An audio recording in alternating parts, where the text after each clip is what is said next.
Hello and welcome to Home Media Minefield presents Let's See What's Out There with a Hawkeye, a weekly live stream and podcast currently focused on Marvel's Hawkeye series, which is available to watch on Disney+.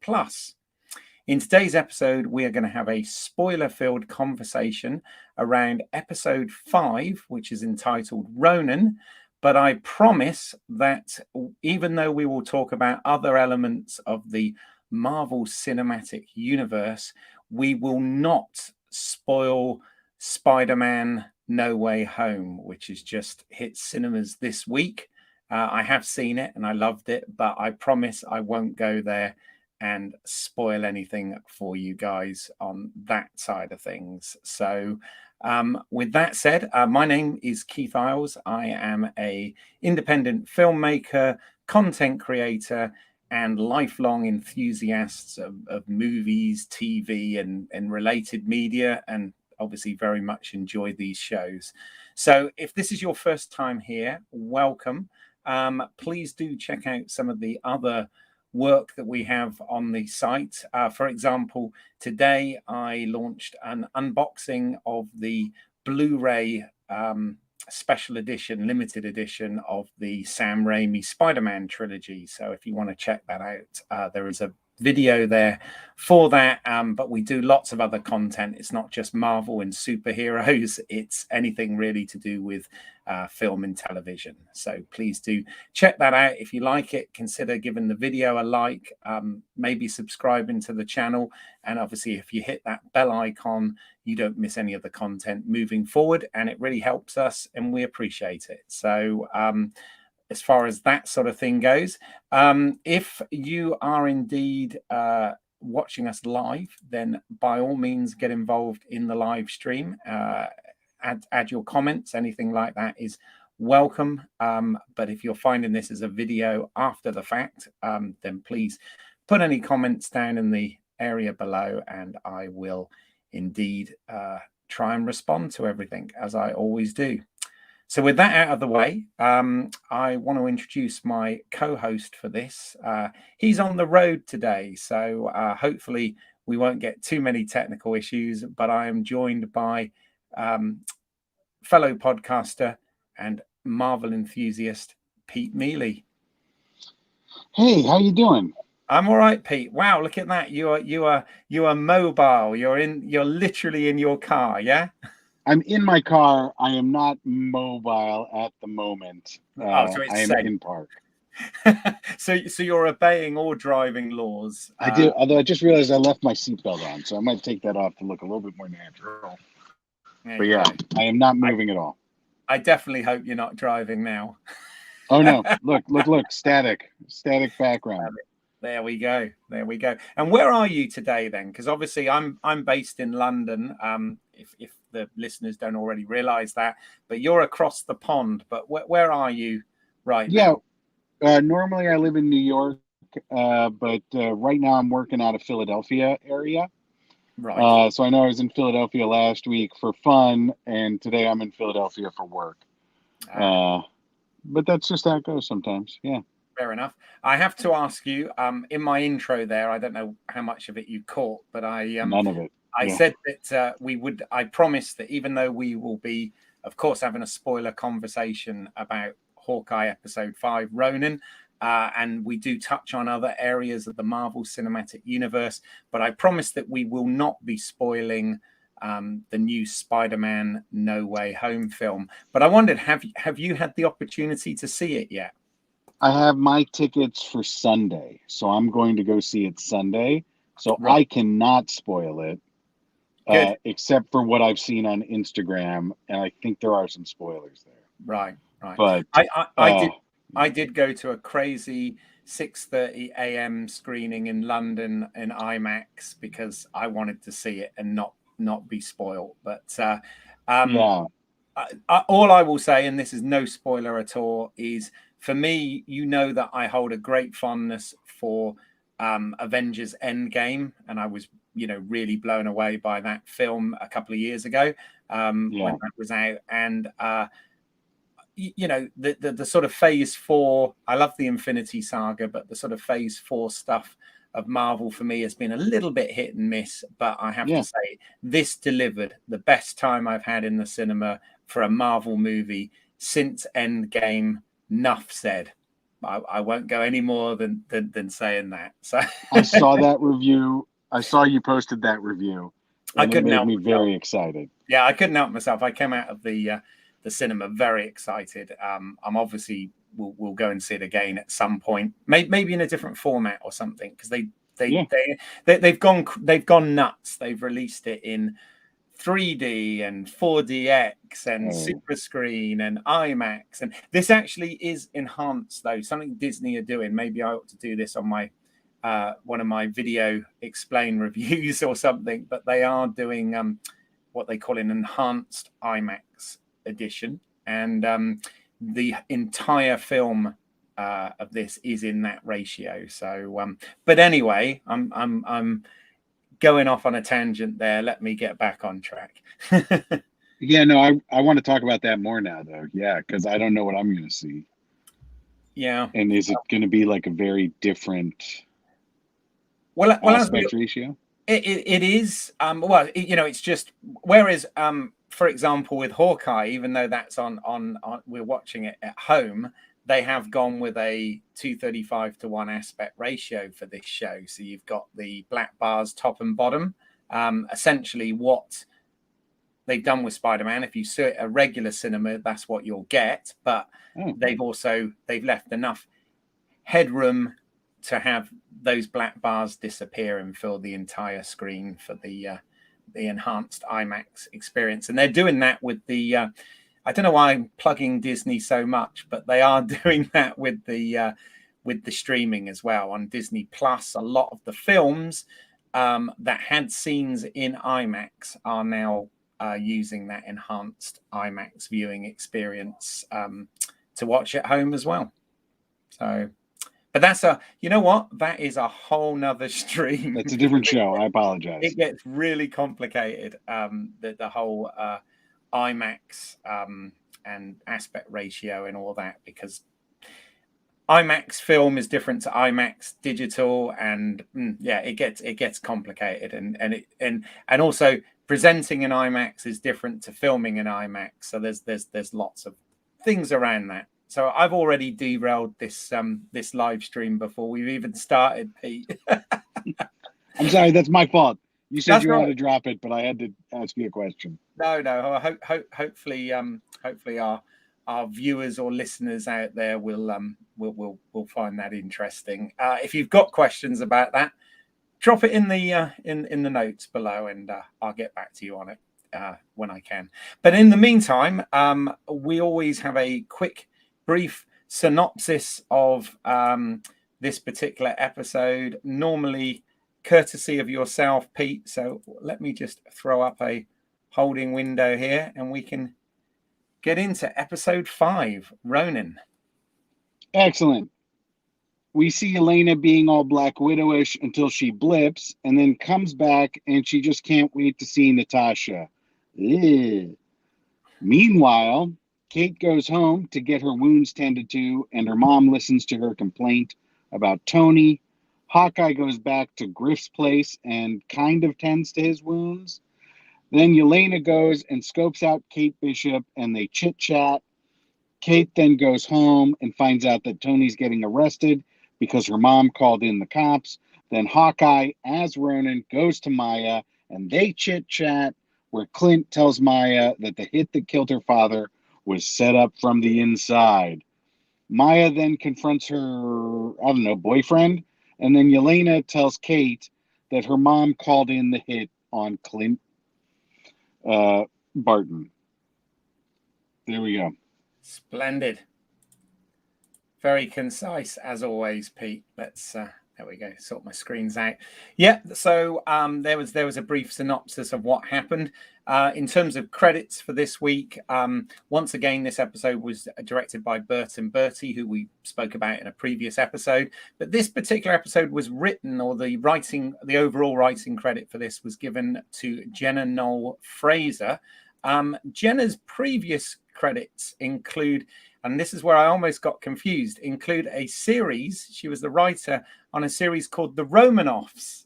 And I was like, oh, is this is this another spin-off thing? But no, Romanoffs was a TV show, an anthology series in 2018 that was 8 stories about people who believed themselves to be a descendant of the Russian royal family, obviously, as the name suggests, and is actually nothing to do with the Marvel Cinematic Universe. So, but previous to that, she had a couple of acting credits as well. So that she was credited, as I said, for this episode. But yeah, Pete, so got to ask then. I've been quite enthusiastic about Hawkeye so far. You've been, myself and Clive sort of started to win you over a little bit last week, but I'm sure I'm not misquoting you by saying that you felt a little bit meh about the whole thing so far. It hasn't quite hit for you. So I just wondered, we've only got one more episode to go, but as far as episode 5 goes, where are you at with this at the moment? I feel like I'm curious to know your thoughts, because this episode really felt like a huge departure from the previous 4 episodes. Okay. In that I feel like the tone of this episode was consistent from scene to scene. Right. We started with something that was like, it was a very weird mix of tones, in that it was, somewhat traumatic, right? There was like gravitas to it. Maybe I'll say it that way. Mm-hmm. But it was also, sort of fan service and cool, and showed us something new that we hadn't seen before, but we could extrapolate from what we already knew. Yelena trying to convert other Black Widows or break their mind spell. Also, we got to see the blip from the point of view of someone who blipped, which was, sort of a fun effect. Yes, I definitely want to talk about that. But yeah. Yeah, and so like right there, that sort of like interesting mix of everything was carried through scene to scene. And so we never got a scene that was like tonally different, or just tonally something completely new. Even the sort of scenes in the Griff apartment, like I thought like, oh no, this is gonna go back to being crazy and not matching this sort of more vibrant or somber tones of the the rest of the show. Mm-hmm. But as soon as Griff is like, hey, do you want to see your new outfits, I was like, oh crap. But then Hawkeye instead, like the tone hit perfectly, right? Where Yes. he was like beaten down, tired, and he still gets this like sentimental moment with the dog. And so I was like, oh crap, they did that great. Like that all fit. So for me, it was something that I've been wanting, right? Which was that it was a great story, but also the tone remained consistent. But I don't know if that then hit differently for somebody who has always been along for the ride. Well, funny you mention that, because I've actually been thinking about this very thing. And I was, even though my eyes are drifting, I was totally listening to you then, by the way. I was just trying to check one of my facts about something before I say it. But what I find, the thing I was trying to check is, from my understanding, and I think this plays into tonal stuff. The other shows that have appeared on Disney Plus, so the non-Netflix ones, what we've had since WandaVision, Falcon, Winter Soldier, etc., I believe, and this is what I was just trying to double check, but I think they had one director for the 6 or 8 episodes that they ran. As I said, I'm trying to typical, you can never find stuff when you're looking for it. I'm trying to just confirm that as we speak. But what's interesting with this show is Rhys Thomas directed the first couple of episodes, and then it's moved over to Bert and Bertie, who have been doing them since then. So you've got different directors on board. I know television, and particularly the way Marvel work with their team and Kevin Feige, and in this case, I think John Ingler is the showrunner here, Jonathan Igler. That they sort of oversee that sort of stuff. But I just wonder whether that has, I don't know. I'm just speculating. I'm pontificating here as to whether that has any bearing on it or not. But yes, I agree with you. As you know, I've really enjoyed the shows, but I did wonder as well whether or not. I agree that some of them have been slightly. By the way, I have confirmed what I was saying. So yeah, the other shows, I finally found it. WandaVision was directed by Matt Shakman. Carrie Snodland did Falcon and Winter Soldier. Kate Herron did Loki, and Brian Andrews did What If. So it was one director across that stuff. Now, whether or not that makes any difference, I don't know, but I do think it's fascinating. As you know, as a filmmaker myself, I'm very, very interested in the whole process, and there are different ways to do things. There's not one way to do everything, and as you know, these shows, that there's a lot of input into them. But anyway, sorry, I'm going off on a slight tangent. But yeah, agreed with what you're saying though, that tonally this episode had a consistent tone, whereas the others had sort of gone off on tangents, right? Yeah, and I think the having different directors has got to maybe play a part in that, right? Because it's weird. Like it's weird because unlike film, this is where Marvel's a little bit unique all round, I think, because we always say, and of course there are exceptions, and there's lots of moving parts. Film and television is a collaborative art form, however you look at it, right? But in TV world, you usually have a showrunner, a lead producer, which, as I said, in this case is Jonathan Igler. So TV historically, both network and digital and streaming and all of this sort of stuff has always tended to be a producer's medium, a writer-producer medium, with the lead writer being the showrunner, the executive producer, and overall looking at the whole show.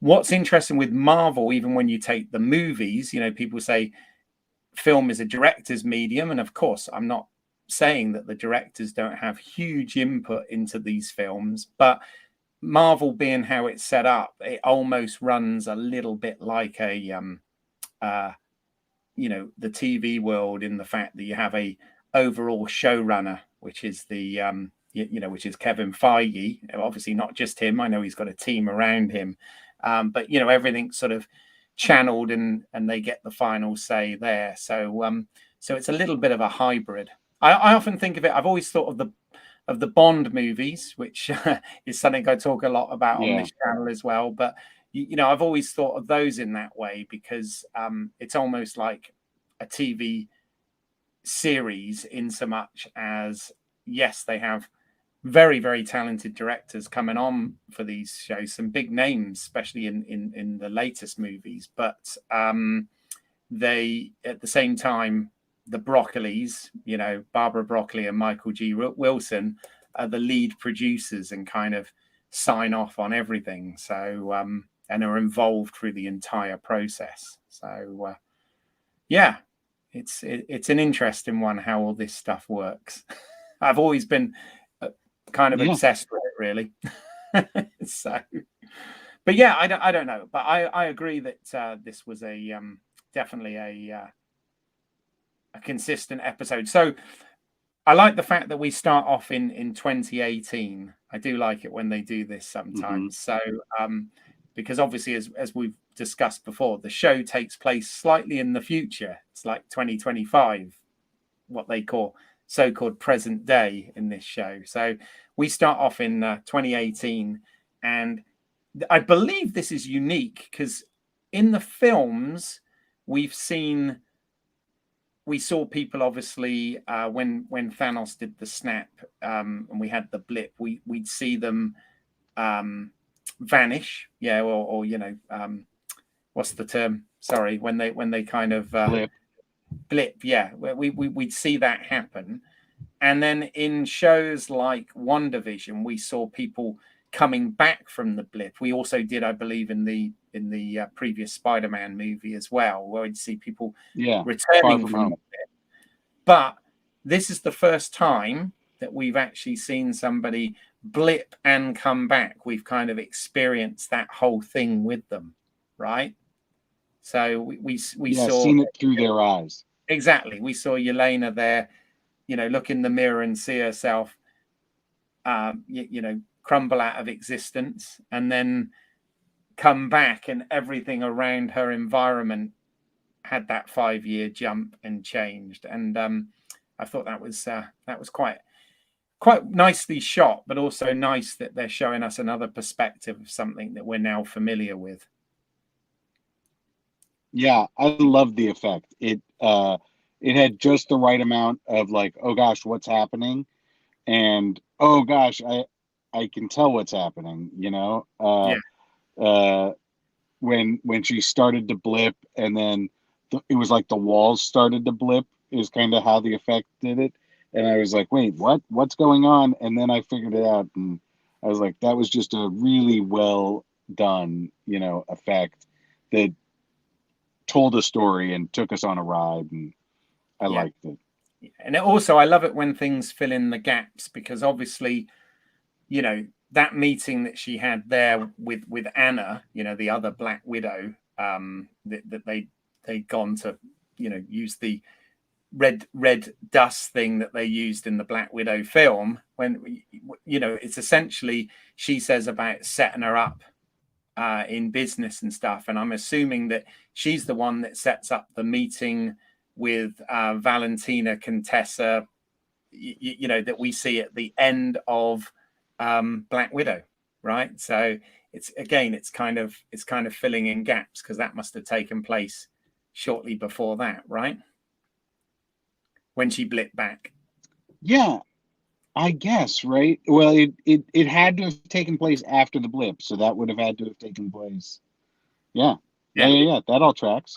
It does sort of track. I like that. The other thing I noticed, which I thought was a nice detail, is when she comes back to Anna's, new home, and obviously the decorations and paintwork is different, and you see her husband, but you also see a daughter. I thought one interesting detail was, the daughter was of a different ethnicity. And again, that tracks, because one of the things in the Black Widow film, one of the details that they lingered on was the fact that when women enter the Black Widow program, that they're unable to have children. That's one of the conditionings that they go through, right, is to make them essentially barren. And I just thought that was a nice detail, that she'd moved on in that 5 years and met someone and had a family. But I thought it was a nice detail that the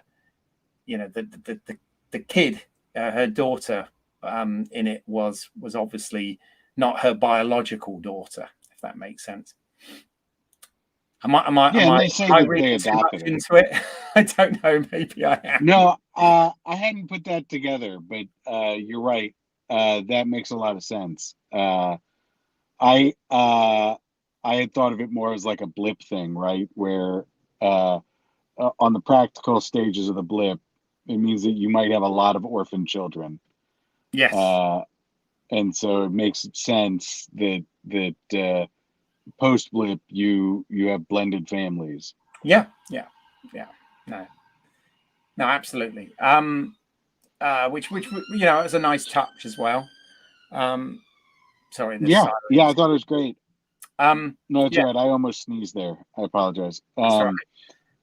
It, And then of course, structurally, this was quite interesting as well because we had that sort of cold opener there with the flashback, as it were, and also we have some over the very beginning. There's some dialogue which are lines from Black Widow, in fact, before we catch up with Elena um, uh, and the other Black Widow. But they have that scene, and then we have the previously on before they go into the catch up with the episode, which is yeah. quite interesting. I've not seen that sort of done sort of in between before. So, but then a lot of stuff in this episode to unpack here. First of all, I did like the we see a bit more of the tracksuit mafia, and I have to say I kind of chuckled at some of the references there because we obviously get Tony Soprano, but the fact that they even referenced the Royal Tenenbaums did Yeah. really make me crack up. So I thought Uh, I am liking the banter that they've written for that kind of thing. I think that's very amusing. yeah, and I think that like it's that sort of like uh oddity and amusing dialogue has been part of this show the whole time. Yes. But I think one of the things that's been difficult for me to deal with in previous episodes was like how much of it they would jam in. Mm-hmm. So it would be just huge amounts of that sort of absurdist humor, then followed by something totally different. And Yeah. here it was just like a couple of lines put together, and that, like, I feel like that's the right recipe for how to do it. You know, if Yeah. you want to do it, it was blended better. Yeah, to mix my cooking metaphors. Yeah. No, absolutely. And so we get a bit more. I'm trying to. I've only watched this the once actually, so I'm trying to remember. The show did definitely stick with me, but I'm trying to remember the order in which things happened. So if I've got the chronology of what actually took place in the episode a bit jumbled here, my apologies. But we have this great scene where Kate and Yelena actually have a meeting in her apartment. In fact, no, before that, Kate returns to Eleanor's apartment, right? Her mother's Yeah, apartment, and she's obviously beaten up and bruised. And Eleanor asks, was this Hawkeye? And she said, no, he helped me. He saved me, and he said he doesn't want to have any more to do with me, which was the sort of cliffhanger from last week, wasn't it? And we see yeah, Eleanor patch her up and deal with her wounds. Not quite as proficiently as Clint did a few episodes earlier, but we see that, and and also it does deal with her looking into Tony. Tony. Thank you. I was trying to think of his name. No, not Tony. Jack. Jack, isn't it? Tony's the actor. Jack. Oh shoot, is Tony the actor? Yeah. It's Tony Dalton who plays Jack. Oh, you're right. But yeah, they look into that, and I don't know. I mean, do you think Jack is just a bit of a buffoon, or do you actually think there's something more nefarious there? Well, I would actually go with option C there, which you didn't provide. Okay. Uh, which is that there's something more there, but I don't think he's a nefarious character. Right. I think that he is going to come back as a good character. And he's like, the setup is that he's the evil one. We get a little bit of the payoff in this episode that, oh no, it's actually the mother who's shady or connected to shady things. Yes. And so I think that next episode we're gonna get a scene where Jack comes to the rescue to put his sword skills for good. That would be cool. Yeah, I like that. I like that. I have to say, Eleanor, I do like Vera Farmiga in anything really. Yeah. I mean, we're used to her playing the creepy mother from Bates Motel, aren't we? But yeah, she's playing it. I mean, I think she's actually played this quite well because there's a lot of ambiguity in her performance, which obviously helps us as the audience because there's not been anything, well, until this episode at the end, but there's been nothing blatant. There's always been kind of an air of something, but we've never really known. And I thought this opening part here was quite good, showing her as the sort of concerned mother. I thought she kind of, got that balance quite nice in the performance. But, totally agree. But that's cool. And then it leads, I think, correct me if I'm wrong, but then it leads to Kate going back to her apartment the shell of her apartment. And of course, Yelena, we've got Eleanor and Yelena. It all sounds a bit similar, but Yelena is there waiting for her. And as she said, she could have easily killed her. So that's not what she was there for. But they have that kind of interesting conversation. I think the mac and cheese thing is a reference back to in the sort of opening of Black Widow. I mentioned I did quite enjoy Black Widow. In the opening of that, when they're showing essentially what is the same plot as The Americans, that series, The Americans, that you guys used to have with the Russian spies living in America kind of thing. They had, I'm sure when they were children, she says, "Did you just say you guys to refer to Americans?" Yeah, I'm joking. But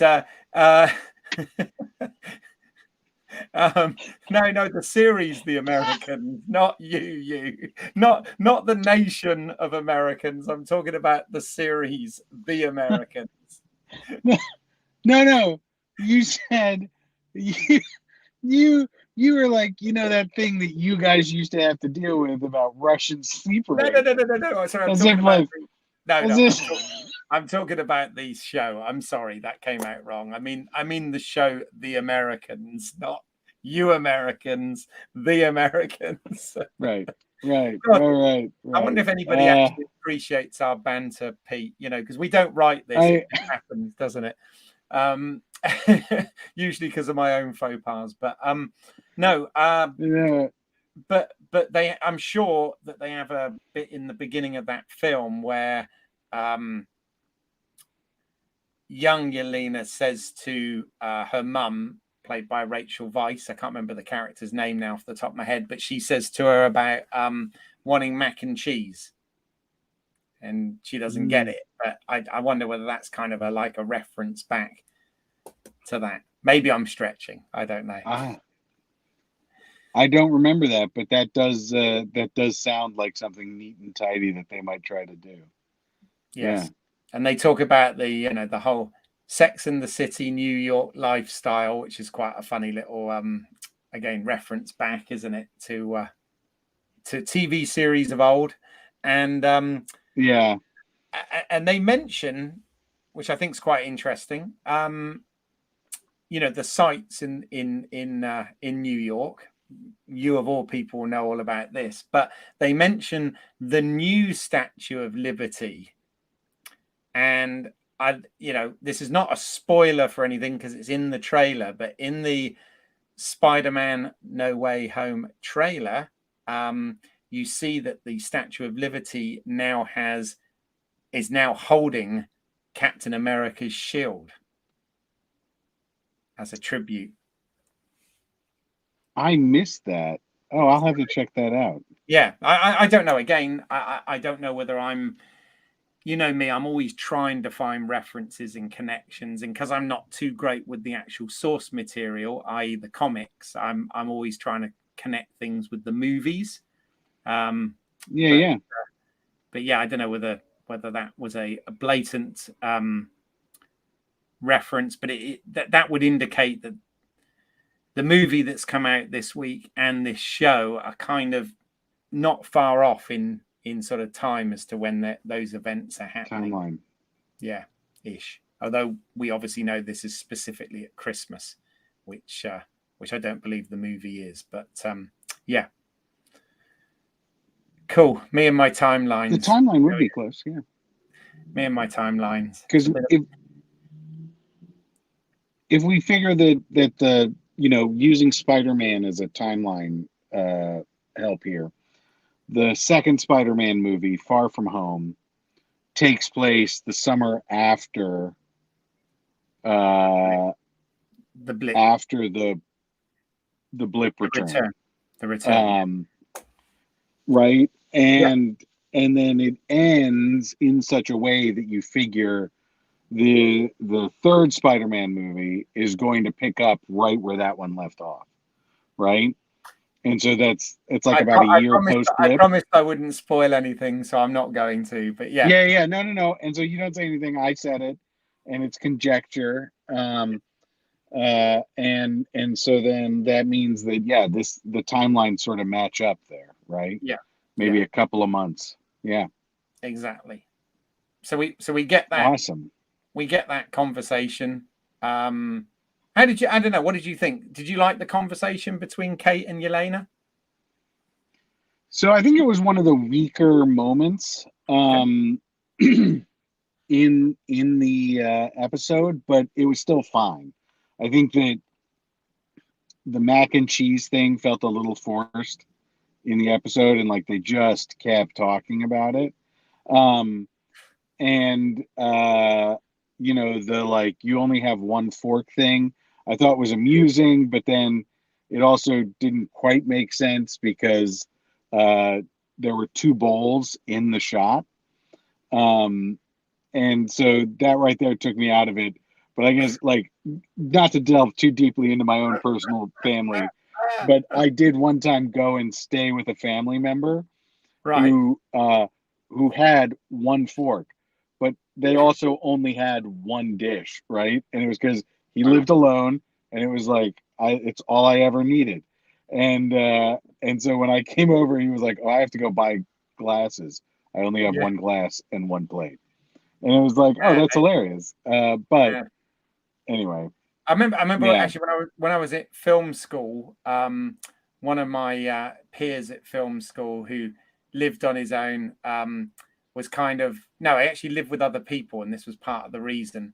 Was actually it's not good for the environment, I might add, but was so lazy about doing washing up and stuff that actually would have paper plates and plastic forks and all of that sort of thing, and just everything would just go in the trash. And it's we are going back a few years now, but that wouldn't have been great for the environment. But no. it was all that not wanting to deal with washing up when you live with other people, so yeah, interesting. I mean, I like that scene simply because. Oh, sorry. I was going to say one more thing about the scene was that I did like. Maybe you were just about to say this. I did like it felt like the start to a buddy cop series, right? And so I was like interested and invested because they each bring different skills, but they're each compelling. I did sort of think in this, we get maybe more of Yelena than we've gotten in other places, and more of like Yelena conversation that is just sort of loose and free flowing. And I loved it. And I was like, oh man, I could watch a lot more of this character, right? Yeah. And well, I Florence think Pugh is crushing it. Yeah, no, I mean, I think basically you had a scene there, regardless of whether, some of the writing and jokes, dwelled on the wrong thing or whatever, but you have a scene there with two young, charismatic actresses that were bouncing well off of one another and fun to watch. And I do think that both, if things move forward with the MCU and Kate Bishop and Yelena Belova, or Haley Steinfeld and Florence Pugh become sort of main characters, stroke actors in that show, I think that's a good thing, because these two are they've got huge watch appeal, and are really quite talented. So I'm all for that. I'm in agreement there. and I liked how the scene sort of started with Kate Bishop showing off her like reflexes and aim by chucking the thing at Yelena, and then it ended with Yelena getting to show off her spy moves by throwing herself out of a window. Yes. If anything, I just wanted more of that in the scene, as like, it would have been fun, I think, maybe too much, if when Yelena's like laughing about how you could never kill me, but then if Kate Bishop got in one more hit with a coin there or whatever, it'd be great. But whatever. No, I agree. And then of course we do catch up with Clint, and he goes to the 2012 Battle of New York memorial for the where they've got the plaque thanking the Avengers, right? And they're all listed there. You see their full names, but in weird order. Yes, because Steve is first, isn't he? Steve Rogers, Captain America, is first, and then Tony Stark, right? I'm doing this from And then is it Thor, Odin's son? Is that right? And then is it Bruce Banner? Yeah, actually, I don't remember if they called him Bruce Banner or the Incredible Hulk. Natasha, isn't it? Natasha Romanoff. Then Bruce Banner. Mm-hmm. Then Clint's at the bottom, right? Clint's at the very bottom. Which which figures, right? But I was like, well, it's not alphabetical, and it's not movie order either. Like, I was like, I can't figure out how they determine that order. Very good. Yeah, very good point. Very good. Well, put it this way: anyone out there that has a theory on that, please put it in the notes, because I'd like to know. Because you're right, it wasn't alphabetical. I mean, Captain America was essentially the leader of the Avengers, right? The first Avenger. Yeah. Even though, as Iron Man says, he just provides all the cool shit that they use. But yeah. And it's a nice scene again. Clint takes his hearing aid out, and for the third episode in a row now, they've done that audio effect that I like. But he takes this out to talk to Natasha, and he apologizes for what he's about to do, which I'm a little puzzled by, because what was he going to do? Or did I miss something? He put the Ronin suit back on. Oh, the fact he wore the suit. Yeah, that makes sense. He returned to being the Ronin. Yes. And so like he didn't go to Maya as himself. Right. Like he went back in as the Ronin.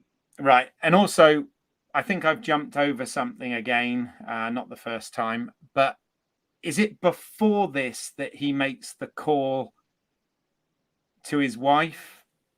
Yep. Yeah. Here, sorry, I can't. I've got to stop saying hot Velma, because I'm going to get myself in trouble. Even though it's what I think. But yes, he rings her. Yeah. And we get a little bit more. Again, they don't tell us much, but the big guy is mentioned. Yeah, in that call, but we still don't know exactly what he's trying to protect there, apart from his family. But how Laura Barton sort of fits into that. But Well done. You got a theory? No, I said well done calling her Laura Barton. Yeah, sorry. Yeah. Yeah. Oh dear. Anyway, yeah. So No, I don't. It is weird how they're gonna fit in, right? Because if Ronan was going around and knocking out the biggest members of the Yakuza and the drug cartels, then why didn't Ronan take on Fisk, the kingpin in New York of all places, but instead sort of took out the third level management? So that's strange. it does raise some But questions, yeah, sure. Yeah. yeah. So, I wish I could say that I'd have faith that they'd answer those questions, but considering that they walked back into their burned apartment today and never mentioned it in this episode, I feel like that whole storyline is just it might get overlooked again. Yeah. right. Yeah. So, and also there is a scene. I'm just trying to remember where that fit with uh with Echo and Kazi, right? Where they talk about what happened on the rooftop. I think that might have been earlier, actually. Where That's I skipped it in my recap, but what they did was they had the everyone licking their wounds scenes like in a row. So Kate Bishop got her mother to treat hers. Hawkeye sort of goes to Grimes and collapses, and then Echo and her Grills. Yeah, he goes to Grills, doesn't he? Grill. Yeah, Yeah. I forgot about that. and then Maya talks with that guy, and I can't figure out their relationship. Yeah. Okay, that's cool. And then so then obviously Clint dons the Ronin suit. He obviously nabbed the sword back in the previous episode. And we have I quite enjoyed the sort of Batman-esque style, taking out all of the tracksuit mafia before getting to Lopez. I thought that was quite nicely done. And then we have quite a decent fight there in the auto yard. And then he reveals himself, and he says that he was working for Lopez's boss, who wanted her father dead. Right? I don't know that I would say it that way. I would say that he got tipped off on what to do, right? On where to An find informant. them. Yeah. It Sorry, an wasn't informant working for Lopez's boss tipped him off. Yeah. Okay. Yeah, right. So it's not like Ronan was taking orders from Kingpin. No, he was. Yeah. Yeah. But she doesn't believe him, right? Not immediately, but then they have that scene afterwards where she asks the boyfriend, well, wait, why weren't you at the shop that night? Yes. Yeah. Yeah. Yeah, there's definitely more to be had there, isn't there? And then, of course, Kate arrives to help Clint escape. Yeah. Which I liked. Yeah. Yeah. And they take an Uber, don't they? Is that right? If I got this around the right way? Yeah. Yeah, you do. Yeah. Yeah. And then, of course, we get the text from Elena, Yelena, revealing that Eleanor is working with Lopez's uncle. Yeah. And of course, Clint sees this on the phone, and we finally get the reveal that we were talking about, right? Yeah. Yeah. Although it is grainy cell phone quality. It is grainy cell phone quality, but there's no doubt about it. That's Vincent D'Onofrio is Kingpin, right? Wilton Fisk, or whatever Yeah. the character's actual name is. And so this is kind of a big deal, right? Because for many years we've been told that the Netflix the Marvel television division, which at the time was separate from the film division, which was on Netflix. I believe that was being show run by, I want to say Jeff Loeb, but I might have that wrong. But those shows, That sounds right. They weren't under the umbrella of Kevin Feige.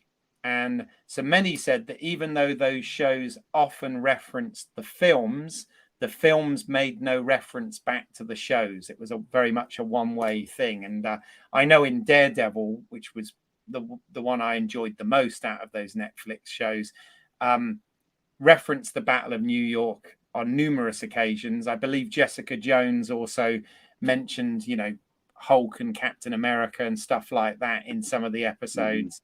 But obviously the films, like when we have Avengers Endgame and everybody comes in, there's no sign of Daredevil or Punisher or Luke Cage or Jessica Jones or any of those.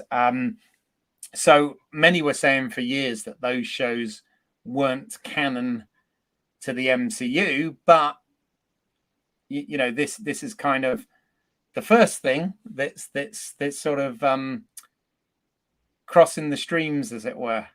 Oh, I kind of like that term, crossing the the streaming services, as it were. And obviously, because everything lives on Disney Plus now, does that mean that those shows are now going to be canon? But yeah, I mean, I don't see the point of reinventing the wheel. Those shows, those Netflix shows, were incredibly well made, incredibly well cast, and just took place within the environment that they were set. They weren't massive global, universe changing things. And I think to myself, if you've got characters like Vincent, you've got actors like Vincent D'Onofrio playing Kingpin, that was good casting. So why change it? And I kind of like the fact that they've decided not to, and they've decided to incorporate that. And that's quite exciting. And I think that could be exciting for other reasons as well, right? Yeah. I mean, I was super jazzed about it because, he is such a great villain and it was great casting. And that Marvel show did a bunch with the Daredevil sort of storyline, right? And yep. If you think about Daredevil on screen, it really revitalized the property. What do you mean? It gave us a great Elektra. What do you mean, Pete? What do you mean? I'm thinking about, it's weird how life goes around as well, because of course, Jon Favreau, who's massive in the MCU now for playing Happy, he actually played character's name's gone out my head, but he played Matt Murdock's sidekick, didn't he, in the previous film, the Affleck film? I don't remember that. Hold on a second. This is going to drive. People are probably screaming right now at the stream. Yeah, what was his name? Yeah, I will get it. Hold on. Stupid me. I should know this. Murdoch and Foggy Nelson. Froggy. Yeah, was played by Jon Favreau. So again, it's funny how kind of makes you realize kind of how small the industry is. It's like yeah. But yeah, so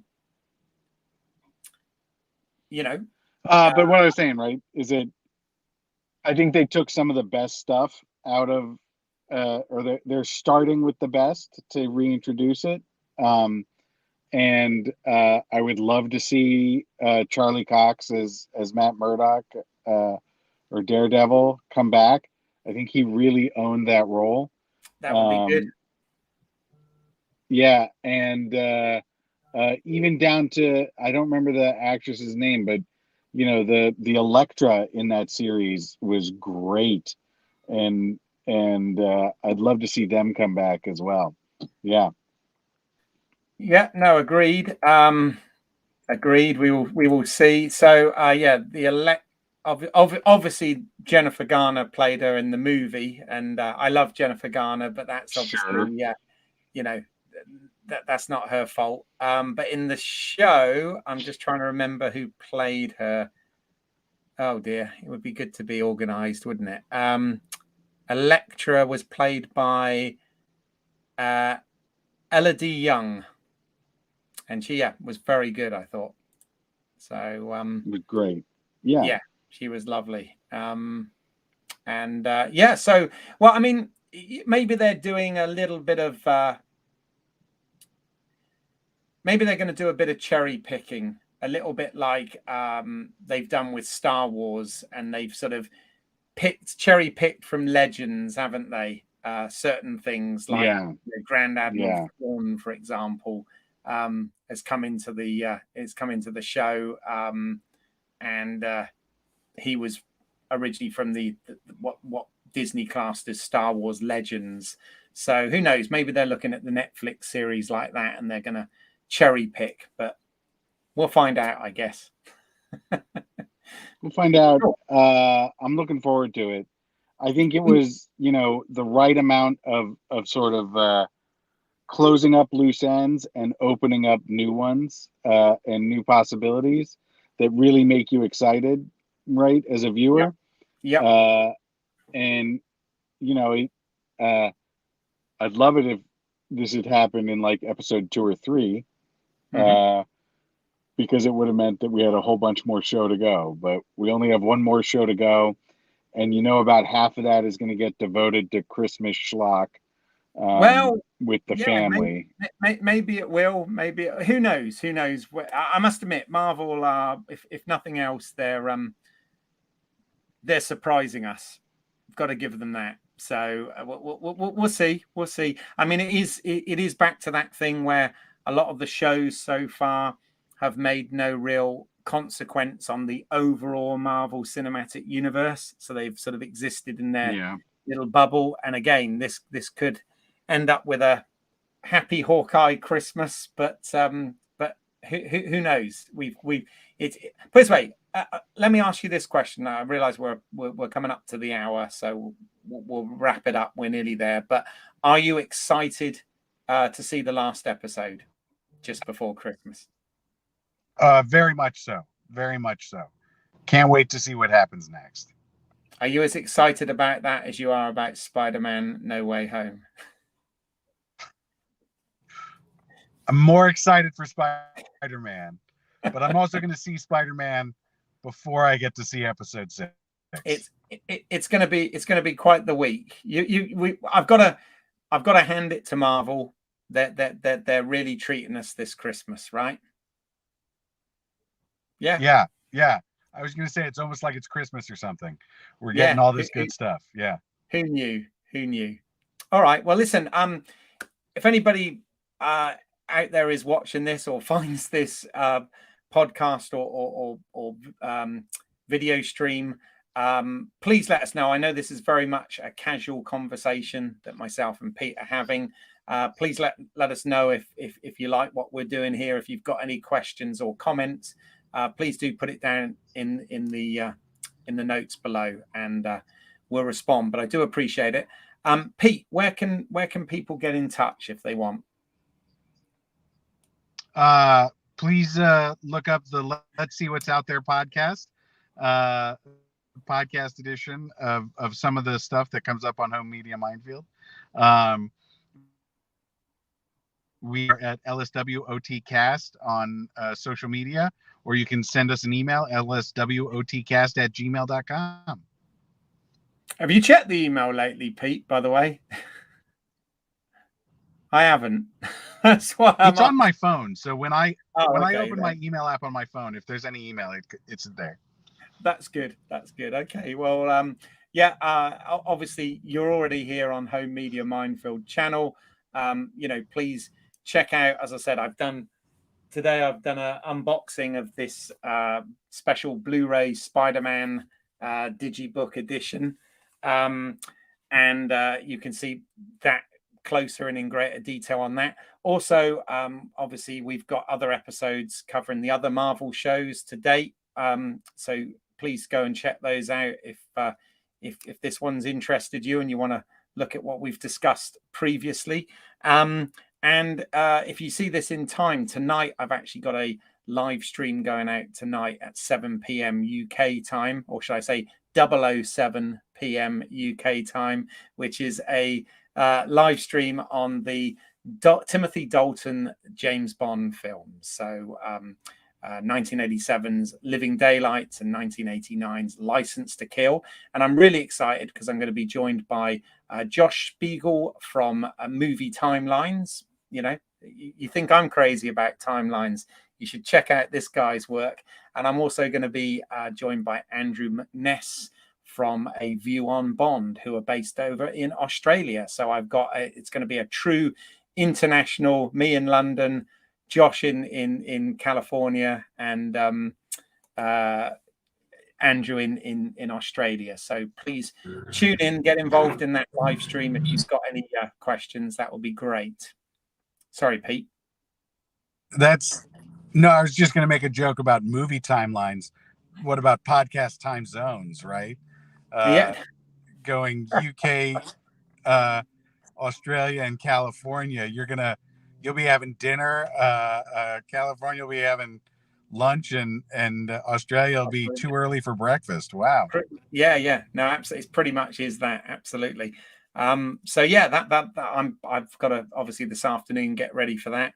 So please check that out if you find it. Also, if you want to see some of my other work that's not to do with the live streams and Blu-ray reviews, etc., I've got another channel which is called British Isles, which is EYLES, as in my last name, and there's some short films that I've written, produced, and directed on there. So please check that out as well. Any feedback, welcome. But for now, thanks, Pete, for joining me and pulling over in your lunch hour to, or your early morning, in fact, your morning call to join us. I really appreciate it. And thank you for having me, as always. No worries. And we will see you at the next Let's See What's Out There on Home Media Minefield. Bye for now.